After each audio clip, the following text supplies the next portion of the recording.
Ladies and gentlemen, you've seen the highlights, you've heard the rumors, but now it's time to get the real scoop. We pull back the curtain on the world of sports entertainment and give you the unfiltered truth. From the biggest pay-per-views to the latest shocking headlines, you're locked in for the ultimate wrestling discussion. This is Between the Ropes, only on the Empty the Bench Network. Now, here's your host, Kristie Wilson.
Hey, what is up, everybody? Welcome to a brand new episode of Between the Ropes. I'm your host. My name is Kristie Wilson, and it's going to be an interesting show. I will say that. I got a couple of comments already. Hello to my friend Lala, and also, yes, yes, KB, yes, I love it. I absolutely love it. Thank you. Now we're going to get to the business at hand. Of course, we got the ticker here. You can follow this show. You can follow this network. You can follow me. Of course, next one. Of course, you can follow Between the Ropes at BTRETB on social media. And also the big one here, of course, youtube.com/ETB network. Like, share, subscribe, hit the notification bell so you don't miss out on anything. Got great stuff coming up, including this. The weekend's almost over, but the conversation is just heating up. Kick back in the ETB Lounge with Callum McClurg and Nick DiMartino every Sunday night at 8 p.m. Eastern, 5 p.m. Pacific. Join us for our 3-hour live format where we unite the full panel of ETB hosts to break down a pivotal day in sports, from the prestige narratives of major championships and MLB afternoon slates to the chaos of the NBA playoff picture. It's getting chaotic, believe me. We cover it all, whether you're here for the happy hour prestige or the spillage, where we roast the day's biggest blunders and gambling bad beats. The lounge is your home for sports therapy, only on the Empty the Bench network. Of course, make sure to subscribe to our YouTube channel. Of course, it's right here, youtube.com/ETB network. And of course, Lala, KB, hey everybody.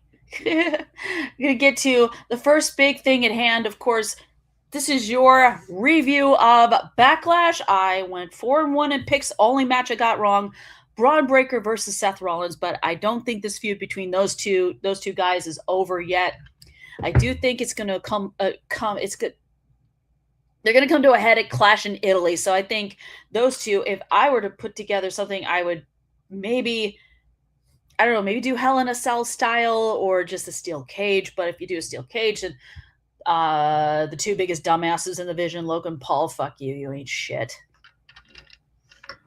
And Austin Theory can interfere. So I think if you're going to do Breaker versus Rollins at Clash in Italy, you got to basically come up with something where these two are just going to beat the hell out of each other. And if, that's one thing there. Of course, other stuff, no titles changed hands, nothing like that. And the big John Cena announcement, I can't believe they did this. I mean, he said it was going to be historic, which I understand. But the fact of the matter is, you come up with the John Cena Classic. Now, they haven't come up with the format for it yet. Not at all. They haven't come up with a format for it, but us fans are going to get actively involved in it. It's going to contain both main roster and NXT talent, and also even if someone loses their match, they can still be voted as champion, and a new title is going to be created. Oh, damn. Considering I do have a topic about a certain tournament that is coming up a little bit later in the show. You have to bear with me here. What do I honestly think of this? I'm not sure. I mean, look, I like the idea of coming up with something that can be a motivational factor for anyone, like main roster. If you're talking like mid card, like in the US title, IC title, anything like that, yeah.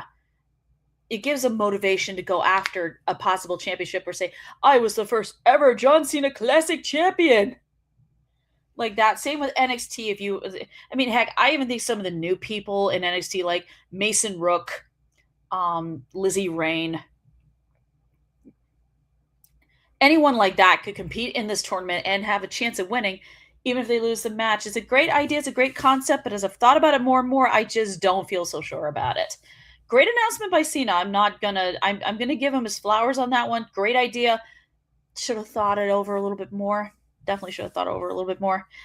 And back to the Backlash thing, I got to get to one match that I feel like another feud besides Seth Rollins and Braun Breaker is not going to be ending anytime soon is Roman Reigns versus Jacob Fatu.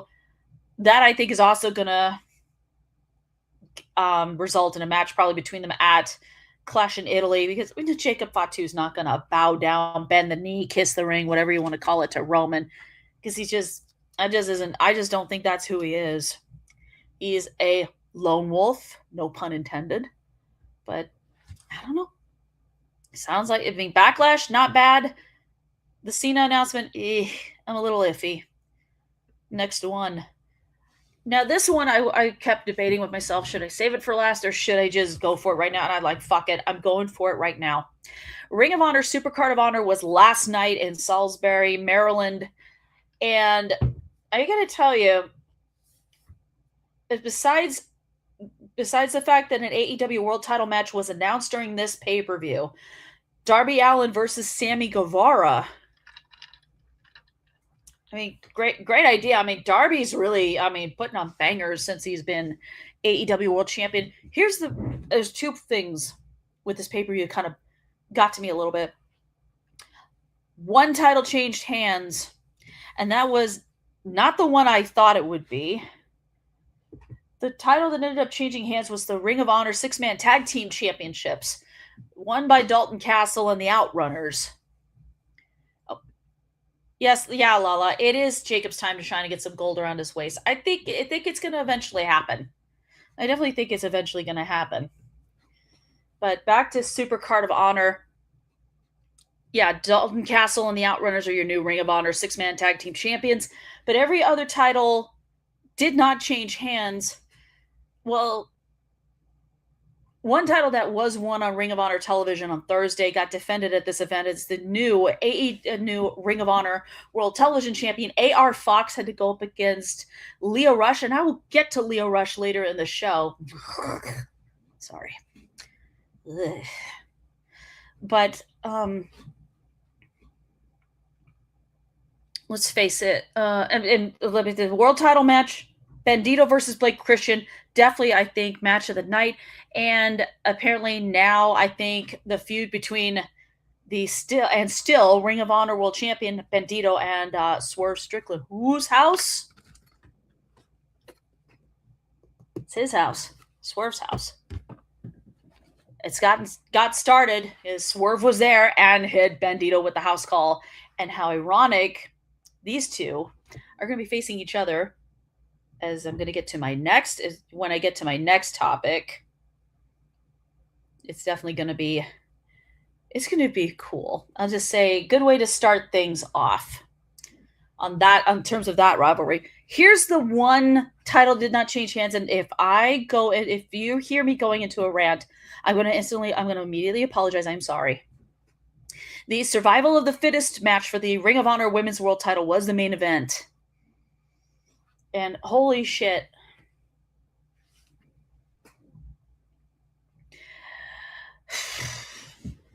Is there anyone on the goddamn Ring of Honor roster, or anyone CMLL, or anyone in AEW who wants to go and try and beat the shit out of Athena, I mean, rip the damn belt off her waist. That bitch is still Ring of Honor Women's Champion. I don't think she honestly wants to lose it. I really don't. I know I heard from someone, not going to name names, that Persephone, who was originally in this Survival of the Fittest match before an injury took her out, and she was later replaced by Zeta Steel. By the way, Zeta Steel, fucking rock star in this match. Definitely a rock star. Sorry, I'm cleaning. Get a quick clean of my glasses here. Okay, that's better. Okay, but Zeta Steel, rock star. Let's take a look at another one. Another one who was a rock star. Should have freaking won this. I think they should have pivoted from the finish we ended up getting to a finish that probably would have resulted in the internet going boom. Maya World, another fucking rock star in this match. Zeta Steel, Maya World, Yuka Sakazaki again. She was another rock star in this match. I mean, mad props to these three ladies.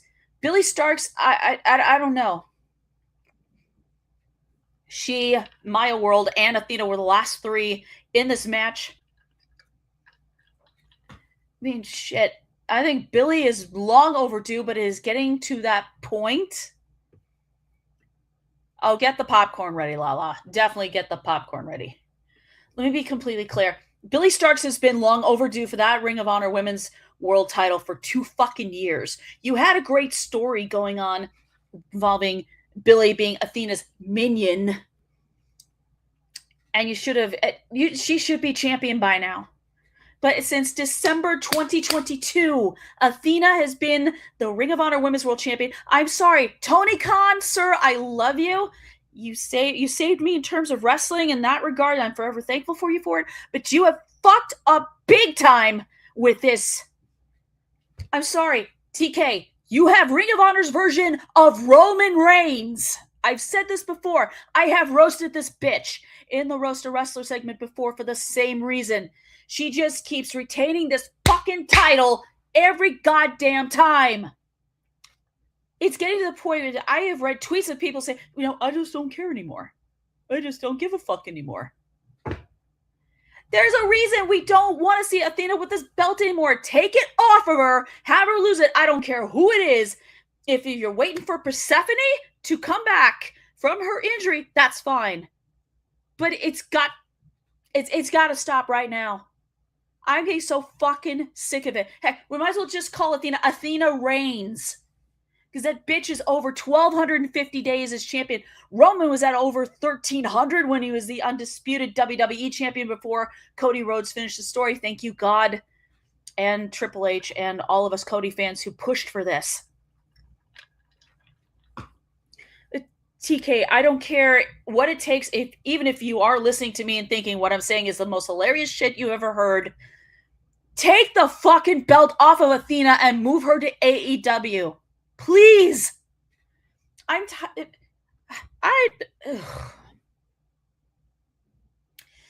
It's bullshit.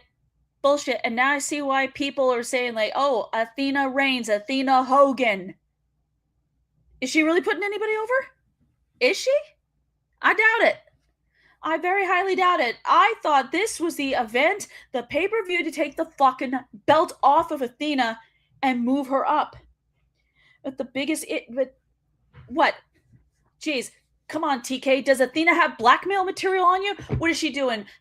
What is she doing? Threatening you with bodily harm? What the fuck? You don't know who Athena is, Lala? Okay, if you used to watch NXT, she went by a different name, which was Ember Moon. And when she was Ember Moon, Athena won both the NXT Women's title, and she was one half of NXT Women's Tag Team Champions with Shotzi Blackheart. Athena had really good matches against Asuka. Oh, no, okay, thank you. I was just figured I'd have to tell you. That's okay, Lala. But let me get back over to this. Just Athena just pissed me off so bad. I mean, do I honestly care if she drops that title? I mean, until TK finds a worthy opponent for Athena who can kick her fucking ass, I don't know. I'm at the end of my rope. I just am. I am seriously at the end of my rope. I just want to tear this, my hair. Take off my hat. Tear my hair out of my head, pretty much. But I don't want to do that. I feel like it sometimes. Okay, sorry for the rant, everybody, but I had to get it out. If it sounded like roast a wrestler, yeah, it probably did, because I have just so much pent up anger towards Athena. Oh, come on, KB, no. Okay, I'm sorry. My immediate apologies, KB. I am sorry. I really do not want to do this. I really don't. I'm sorry. Yeah. And Athena, this is for you.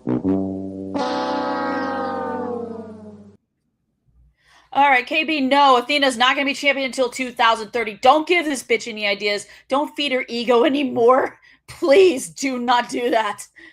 Yeah, we just got to see how it plays out, Lala. I agree. Definitely follow KB, Lala. He is hilarious. He is definitely hilarious. So, I get off this. Now I'm going to get to something that I really think is fantastic. So I'm going to go here, put this up there. Yes, this is my next topic. The brackets for the Owen Hart Cup tournament were announced this Wednesday on Dynamite. I have the brackets up here. Shout out to whoever decided to take these two pictures, put them together, because you just made my job a little easier. Yeah, I did the Price is Right loser sound effect and the Family Feud buzzer one. I don't know. I just thought they were hilarious, Lala. But yes, this is your brackets. Mad shout out to whoever put these two pictures together, because you made my job a hell of a lot easier. You see there on your screen, I mentioned Persephone. The injury was not bad enough. She is in the Owen Hart Cup tournament against Stardom's Hazuki. If I got that wrong, don't hurt me for it. You have Willow Nightingale against the New Japan Strong Women's Champion Alex Windsor. And that is on one side of the bracket. The second side of the bracket, I did mention Athena. And my heart is going out to Mina Shirakawa, because she's going to have to face her in this bracket. Another one, Sky Blue, representing the Triangle of Madness against Sari, I think is her name. If I butchered it, I apologize. KB, let a mutual friend of ours, who's the biggest Joshi wrestling fan that we know, tell him I am sorry if I butchered her name. And then we got the men's bracket, of course. Samoa Joe versus Will Ospreay. Does this continue Ospreay's path towards the world title? Yes, KB. Shout out to whoever made the women's bracket. If only I knew somebody that could have done that. Yeah. Yes, exactly. And this will be interesting, Lala. I agree. But we got all this. I know. Let me take the banner down real quick so everyone can see the rest of the bracket here. But yeah, of course I mentioned I'm going one side of the bracket here. Samoa Joe versus Ospreay. That's going to be a double or nothing. By the way, Willow Nightingale, Alex Windsor, their Owen Hart Cup tournament match will be at Double or Nothing in NYC at Louis Armstrong Stadium, Flushing Meadows, Corona Park. And then back to the men's bracket. This matchup, this is a rematch of a Nash from the Fairway to Hell 1 hour episode. Was so fucking good, by the way. Mark Davis, the current AEW national champion, who, by the way, defended his title at Supercard of Honor, retained his title. Good for him. Hate the fact he's in the Don Callis family. Don Callis, fuck you. You're an asshole. And your Don Callis family ain't shit, except for maybe Andrade El Idolo and Konosuke Takeshita. I can name a couple more, but that would take all day. Going up against the man he beat for that belt, and as Jungle Jack Perry. That should be cool. Other side of the bracket, and this also will take place at Double or Nothing. And I mentioned these two in the previous topic involving Supercard of Honor. Bandito, the Ring of Honor World Champion, going up against a guy who hit him with the house call, Swerve Strickland. There's that. And then, of course, Brody King is taking on Claudio Castagnoli. We got a Death Riders representative there. So this tournament, based on what I'm looking at, I like it. I absolutely like that. I like both brackets. This tournament is my favorite. I love it. The matches are always, I find them to be exciting. Sure, the Continental Classic is cool and everything, and I like that tournament too. But this Owen Hart Cup tournament is terrific. And side note, I did narrate a Benchmarks episode on Owen Hart. It will be coming soon. So just keep your ears peeled for that one. So I But yeah, like I said, I love the tournament, love this tournament so much. And of course, the big prize for whoever wins there, of course, the finals for the Owen Hart Cup tournament going to be at Forbidden Door, June 28th in San Jose, California, at the SAP Center, home of the NHL's San Jose Sharks. That should be cool. So this looks good. This looks good. I like it. I like it a lot. And of course, like I always say, I love this tournament. So I'm going to get that out. You're going to see my silly face. Shrink it. Oh, I love the potential match. Yes, these matches in this in this tournament are going to be great, KB. I mean, the potential match, yes. Do I have any comment? Darby Allin is a maniac.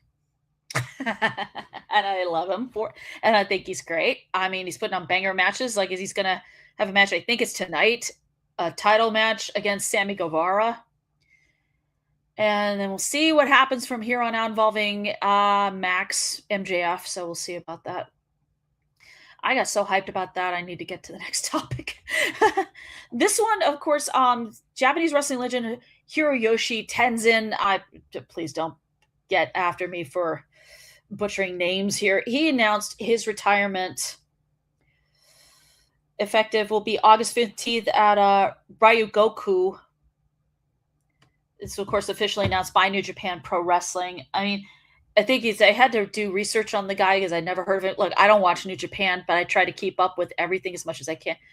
Yeah, I can't stand MJF either, Lala. I mean, to me, I know someone who's a fan of his, but I find Max repulsive. I do. And I have roasted Max on this show. I have. It's amazing he hasn't left the show a DM and saying, bitch, you are mid. And if he did, I'd laugh at him for it. Sorry. Go to this one. I understand with him. He's 55 years old, and one of the things, if you remember last week, I mentioned WCW. Fun fact, Hiroyoshi Tenzin was in WCW for a time. So there's a little bit of that connection right there. But, 55 years old, I mean, how much longer do you honestly think this dude can go? I honestly don't know. But, he's had, based on what I've read, no, I can't see MJF bald either. But if it happens, KB, if it does happen, and Darby wins and has to shave Max's head, oh God. I've seen the photos, the Photoshop photos or AI-generated photos of Max bald, and it's freaking funny as hell. Not fully retired, Lala. Asuka is semi-retired. She supposedly went back to Japan to take care of family-related stuff based on what I read online and everything. Yeah. He's probably, sure he'll probably do some behind-the-scenes stuff with New Japan and everything else. So I'm definitely wishing him the best.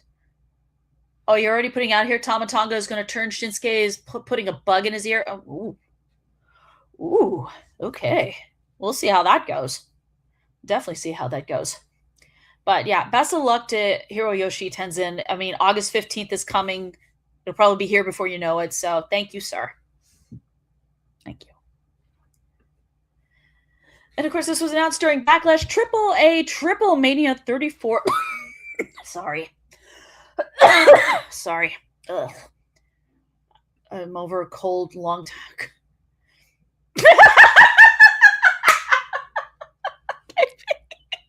You're going to call him Mr. Clean if he's bald. Oh, my God. Damn. Yes. Yes, KB, we will call it. I want to hear the crowd in New York City, Double or Nothing, is start chanting Mr. Clean. Shots fired! Shots fired! I love it. I absolutely love it. Woo! Yep.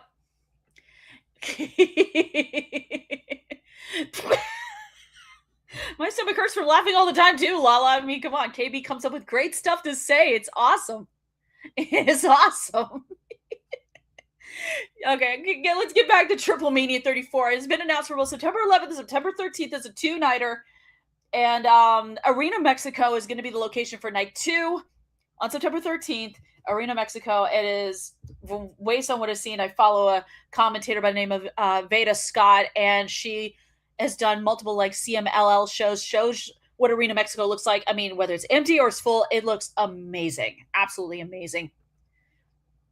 It's official. When I time within a week, I will start. Oh, thank you, Lala. Appreciate that. But Triple Mania, September 13th, like I said, Arena Mexico is going to be the location for that. September 11th, however, I mean, I don't think anybody has any idea, at least not as far as I know, unless I'm missing something. But I have a few ideas of where I think they could do certain things. I did some looking around. There's some arenas like in Cancun. Let's see. If you want to do it in an American town near the border, you could do, as Callan McClurg will like this, San Diego. You might get a kick out of that. But you want to keep it in Mexico. I mean, Cabo San Lucas is not a bad location. You just got to make sure you plan everything properly, because you've got until September 11th to really get everything right. You definitely got to get everything right on this one. So there's all of that. But is Dominic Mysterio still going to be the AAA world champion by then? I mean, I couldn't tell you for sure. Maybe, but I don't know. We'll see about that. I'm going to take a quick break here while I'm going to say hi to the 115 people watching me live, everyone. Anyone else want to join KB and Lala in the chat, go right ahead. Excuse me, please. This is going to be a little quick topic right here. Yeah. Athletes, they're just like us. Well, it turns out New York Knicks star Karl Anthony Towns, according to him, says he was outbid on a historic Randy Orton card at the last second. Oh, shit, dude. I know his teammate Jalen Brunson is a big wrestling fan. He was on SmackDown. He has his own shirt on WWEshop.com. But I didn't know Karl Anthony Towns was into wrestling too. I mean, I think it's cool. In fact, he wanted, I guess you say, a rare historic Randy Orton card. I wonder if it was from when Orton was world champion the first time, because he was the youngest WWE champion in history. And I got to give a mad shout out to Nico Campanelli for bringing this to my attention, because I didn't honestly, like I said, I didn't know Karl Anthony Towns was a big WWE fan. Like I said, I know his teammate Jalen Brunson is. And according to Topps, it was actually a Randy Orton 1-of-1 WrestleMania 41 patch autograph fetched. This is the amount that will blow your mind here. $42,100 at auction, making it the second most expensive WWE trading card of all time. And that's what Karl Anthony Towns was going for? Ooh. And he said, quote, thought it was ours for the taking until the last minute nuclear bid struck in. Thought $40K would get it done. Oh, actually, yeah. Wow. I had no clue. Karl Anthony Towns. Yeah, so I mean, I'm saluting you for the effort to try and buy this card. I mean, you probably would have framed it, put it in your house, and put it in your man cave and showed it off to all your friends and everything. But hey, it happens. It happens. Yeah. Oh, by the way, speaking of which, I should have put this picture in here before I did anything. But yeah, I mentioned Jalen Brunson. This is at the Disney upfronts. That's Jalen Brunson with Cody Rhodes right there. Was one thing. So yeah. But yeah, and also a shout out to Nico for bringing this to my attention. Yeah. So back over here. But yeah, Karl Anthony Towns. Whew. Dude. That is awesome, Lala. I agree. That is awesome. We're going to get to a more serious topic right here. Yeah. AEW, of course, filed a lawsuit against Triller TV and its parent company, Triller Group Inc., claiming the streaming platform owes AEW just under $5 million unpaid revenues. That's from pay-per-view sales and proceeds for AEW Plus. Now, AEW has now myaew.com, so they don't really need Triller TV anymore, and they probably have better deals in place with, like, say, Prime Video, for example, for pay-per-views. So clearly there must have been Triller TV. I mean, we know, yeah, that's not good. That's definitely not good. But the fact that Triller TV and its parent group, Triller Group Incorporated, is like to fucking screw over AEW like this is wrong. I mean, look, I know I did an episode where I talked about TrillerTV being bought by someone, by a different person to kind of keep it afloat because this company, I think it was Triller Group Inc. filed for bankruptcy. So, jeez. I mean, I think TK did what he had to do in this one because Jesus, this is ridiculous. This is definitely ridiculous. I don't know if this is going to go to trial. I mean, if they settle, that's one thing. That's definitely one thing. I really do not honestly think this is going to go to trial. I really don't. But now I'm going to get to this one right here. Now, I know on the Coach and Bro show, Jonathan Coachman has completely has complained about to his co-host Vince Russo about, you know, and I've heard this in Busted Open Radio too, that if more WWE stars had did more house shows, they would get more reps in and everything else. Well, it turns out I think WWE might have been listening a little bit to that and criticism from other people, which is they have announced 10 new live events as part of their 2026 WWE Summer Tour, which will be running from July 11th to August 30th. They added these new dates in here, which I think was pretty damn awesome for them, which I think was great for them to do that. So it gives fans more chance to see these wrestlers and maybe connect with them a little bit more. And that's really something because I know they've had to cut the schedule down for house shows because if you remember back several years ago, I think way back, not all wrestlers were able to be home as frequently as they are now because they were on the road sometimes up to 300 days out of the year. And there's 352 days out of the year. No, 300. Fuck. But they just weren't home very often. I mean, a lot of them probably said, I didn't even know. I forgot what my apartment looked like.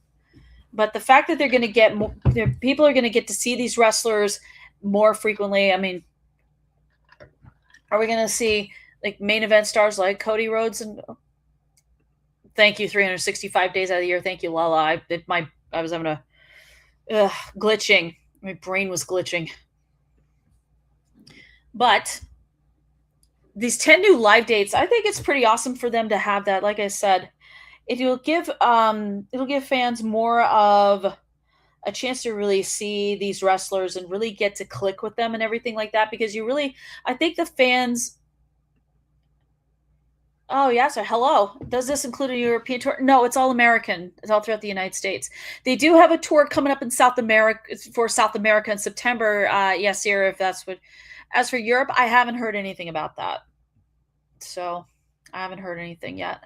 But it'll start July 11th. It'll go all the way to August 30th. It should be really fun. I hope and the ticket prices, based on what I've heard, are supposed to be a little bit more affordable.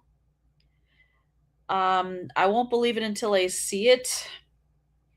Like seeing people at these shows. It's going to start actually in Las Cruces, New Mexico, and it's going to end August 30th in Charleston, South Carolina. Like I told Yasir before, no European tour, not as far as I know, but like I said, South America, including Chile. I'm sure Stephanie Vaquer is going to jump in on that one because I'm sure she probably will not want to miss the chance to show herself in her homeland of Chile, especially San Fernando, her hometown. So that's going to be that's definitely going to be cool. So, and I mean, definitely give them. I mean, there's several. I know some of this is mostly like New Mexico, California, Pennsylvania, Illinois, Virginia, New Hampshire, Georgia, and South Carolina. So, ooh, it's going to be fun.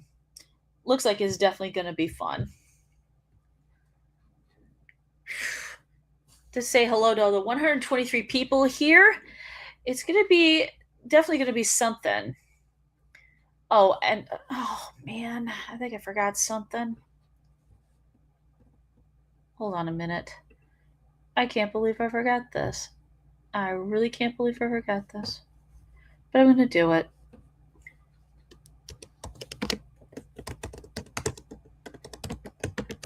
Bear with me.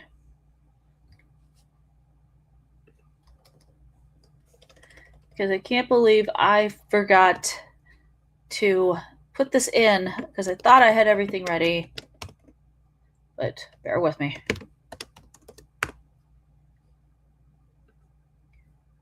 This is another one. Yep. Sorry about how that looks. But yeah, the banner is true. There is a report out that WWE or AEW is considering working with WWE Hall of Famer Mick Foley. Yeah. And I'm very surprised by that, because I didn't know that he was still active in wrestling and all that. Oh, yes, sir. Honestly, European vibes are really sick, especially the one back then at Lyon, France. Yeah. Those French crowds, if I remember Backlash 2024, the French crowds were insane. I mean, they freaking loved what they were seeing there. So, maybe I think WWE could come up with some live events in Europe, like Paris, such as like Paris, London, maybe Dublin, Ireland. I don't know, maybe Amsterdam and the Netherlands would be. I mean, that would be kind of a cool idea. Yes, this will be extremely interesting, Lala. Yes. But AEW, I don't have a problem with them working with legends like Mick Foley. They got the Big Show, Paul White, in. He worked commentary for AEW. I think he did AEW Dark, amongst other stuff, and he's wrestled a few matches for them. So what Mick Foley's role is going to be in AEW, if he ends up deciding he wants to work with that company, is pretty interesting. I don't know if it's a backstage role or an on-screen role, something like, I don't know. I wouldn't say similar to when he was the GM of Monday Night Raw, while Stephanie McMahon was the commissioner. So it should be interesting to see. I don't know. I mean, hopefully it doesn't require Mick Foley getting into the ring. If he brings Socko out with him, that would be fun. It would be fun as a nice little sock puppet. I know. It's like, what's that got to do with anything? Believe me, what if someone like Max MJF mouths off to Mick Foley? What do you expect Mick Foley to do? He's going to do something. I clearly think he's going to do something. But, excuse me. But that is definitely something that, I mean, if AEW gets Mick Foley, I'm sure there are going to be those out there going to complain like, oh my God, why are you bringing another much older veteran wrestler or wrestling legend? Like I said, I don't expect Mick Foley to be like Sting, who played a mentor role, especially to Darby Allin. Do I think Mick Foley's going to take on a mentor role? Maybe. Like I said, if he says he's going to work with AEW, then we'll find out for sure. I don't know if Mick Foley was under a Legends contract or not. Put Mick on the creepy. I think he might. Yeah, KB, that's a good point. I think maybe Mick Foley might have some ideas to help really amp things up with AEW. I mean, they're doing pretty well so far, but they do need more help on the creative side of things, and probably lessen the workload for Tony Khan a little bit, because I think that dude is literally working himself to death pretty much. That's probably what he's doing. But oh, that was a good one. That was definitely a good one. Oh, I hope this isn't the same case. No, I doubt it. Like I said, I don't expect Mick Foley to wrestle. CM Punk could still go when he came to AEW. He could still go. He just needed to get rid of the rust. But I highly doubt it's going to be the same case like with Punk. I highly doubt it. But again, to 123 people watching live, hi. And I hope you keep enjoying the show. My wrestler of the week, I already talked about her. But this is a completely different person. Here it is. Yeah, Indy Hartwell. Why is she my wrestler of the week? Well, if you watched Thursday night TNA Thursday Night Impact on AMC this past Thursday, in between everything going on with Ring of Honor, all that other stuff, she was in a storyline where she and the top authority figure in TNA, Santino Marella, were suspended by Daria Ray, formerly Sonya Deville. Well, Indy's back, and Santino Marella came out Thursday night on TNA on AMC, and announced Indy has re-signed with TNA, and I am really hoping this means that Indy gets a chance at the Knockouts Championship, which I think she should have gotten. Her and Dexter Lumis. That would be great if they did. That would be a lot of fun. You can tell they still have that. Still have great. If you watched, I think Dexter, real name Sam Shaw, posted a video. Him and Indy, she helped him cut his dreads that he'd grown out when he was in the Wyatt Six. So because he is taking bookings on the Indies right now, they still have that camaraderie, they still have that chemistry that makes them so great. I mean, would I like to see him in TNA? Even if he has to wrestle under his actual name, Sam Shaw, I would be all for an Index reunion. I would. Ironically, I still have an Index t-shirt, and I'm not going to get rid of it because I can't find anything. But Sam Shaw, a.k.a. Dexter Lumis, is such a great artist. I would not be surprised if he actually created one and it was put in the TNA merch shop. Him and Indy. That would be fun. But back to Miss Hartwell herself. You know her story. She's Australian wrestler, wrestled a little bit on the Indies, came to NXT, became part of the Way with Johnny Gargano, Candice LeRae, Austin Theory. Of course, we know the greatest love story NXT ever told is her and Dexter Lumis, resulting in Index. I mean, Beth Phoenix was their biggest fan. Indy had success. Of course, she and Candice LeRae, NXT Women's Tag Team Champions. Stand and Deliver 2024, she was in ladder match, and with a little help from Mr. Lumis, went up the ladder, got the NXT Women's title belt. She held it for a month, but she tried to make it mean something, and I give her credit for it. But when she went to the main roster, I think she got held back. She got let go. She's been competing for different promotions like House of Glory, for example, and she's been winning championships in other promotions, like I said, House of Glory. She even got to have a match against Mercedes Moné. And she's really been putting in the work and putting in the effort to really show that she has what it takes. Now, she's in TNA now. She's a big fan of the promotion. I'm sure she watched people like all the knockouts like Gail Kim, Awesome Kong, Angelina Love, Velvet Sky, The Beautiful People, you name it. She probably watched a lot of those women and got inspired by those women to really be a pro wrestler, in addition to probably a lot of the male wrestlers Indy looked up to growing up watching wrestling as a kid. So I really think right now her time is now to become the TNA Knockouts champion. I know right now, we'll see what happens, but I really feel like I've always personally felt there's just something about Indy that is special. She has star quality. It just needed to be unleashed. She really needed to show what she's all about. And, I really think Indy's time is going to come, and I think she is definitely going to be the Knockouts champion. I really do. Really, really do. So, Indy, my wrestler of the week. Now, this next one, I had a bit of a hard time finding out it was going to be a Roast a Wrestler segment until I saw clips of what happened on Ring of Honor TV through watchringofhonor.com. And this dude got to be in Supercard of Honor.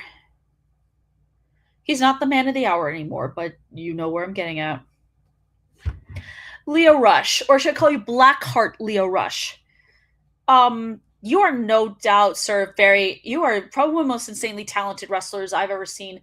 I still remember when you went by your man of the hour gimmick. You were on 205 Live on the WWE Network. You were high flying, so good and so exciting.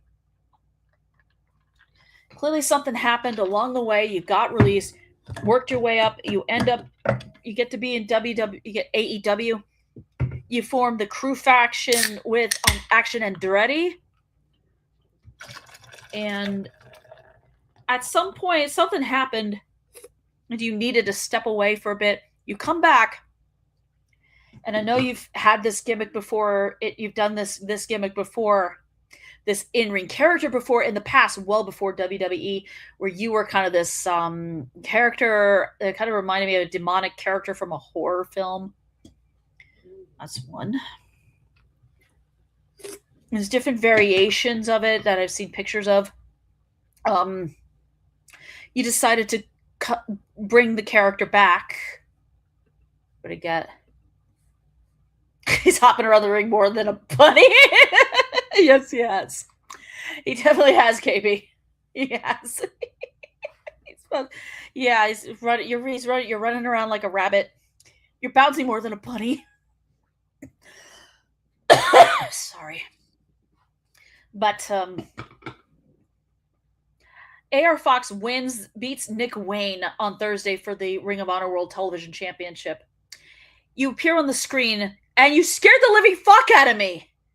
Just how you look at, I know you're wearing like those contacts, make you look demonic and spooky, but you pretty much, you had fucking liquid coming out of your mouth. I'm like, oh, God fucking damn it. That's fucking nasty. I'm sorry. I get, your character is not for children. Okay, I get it. It's very demonic. Oh, come on. Come on, Leo. Jesus. Oh, honestly, he didn't get the attention he deserved. No, he didn't. He didn't. Yeah, Sarah, absolutely, he did not get that attention. I do honestly feel bad that he didn't get that attention because, like I said, he's super talented. He's showing off this demonic bunny hopping character gimmick that is like right out of a motherfucking horror movie. Leo Rush, if I wanted to watch horror movies with like black blood or something coming out of someone's mouth, I'm sorry, I would rather watch something like, oh, I don't know. And by the way, fun fact about me, I hate horror films. I would rather watch Friday the 13th, Halloween, Texas Chainsaw Massacre, Hellraiser. What else? I mean, do I need to say anything else? I mean, ew! That shit coming out of your mouth, Leo. Damn! What the hell did you eat to get that effect to happen? All right, back to the wrestling part here. You made AR Fox one day after he wins the freaking Ring of Honor World Television title, put it on the line against you at Supercard of Honor. And yes, you almost won it. Don't get me wrong, you almost won it. Here's the big problem. I did get another comment. I think he had something. Pablo Escobar coffee.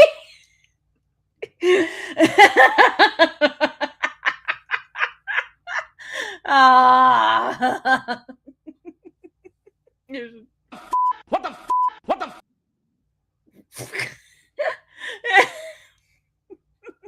Sorry. Emotional damage. Emotional damage. Thank you for inflicting emotional damage on me, Leo, and thank you, KB, for the laugh. I'm sorry. Jesus Christ. I get back to Leo Rush. He lost to AR Fox, the Supercard of Honor, because his crew tag team partner, Action Andretti, decided, fuck you, I've had enough. I'm sick of waiting. I'm sick of this shit, and just cost Leo the match. Good for you, Action Andretti. Good for you. But Leo, take the creepy ass horror movie inspired character, and please, for the love of God, if you want to come up with something kind of gross in horror movies, right, just don't have that shit coming out of your mouth. That let me put KB's comment back up here, even though it's funny as hell. Yeah, stop drinking the Pablo Escobar coffee, Leo, please. That would make all of us feel better. No, it's very good. Yeah, it is very good in Colombia. I've heard it's excellent in Colombia. Oh my God, that's crazy.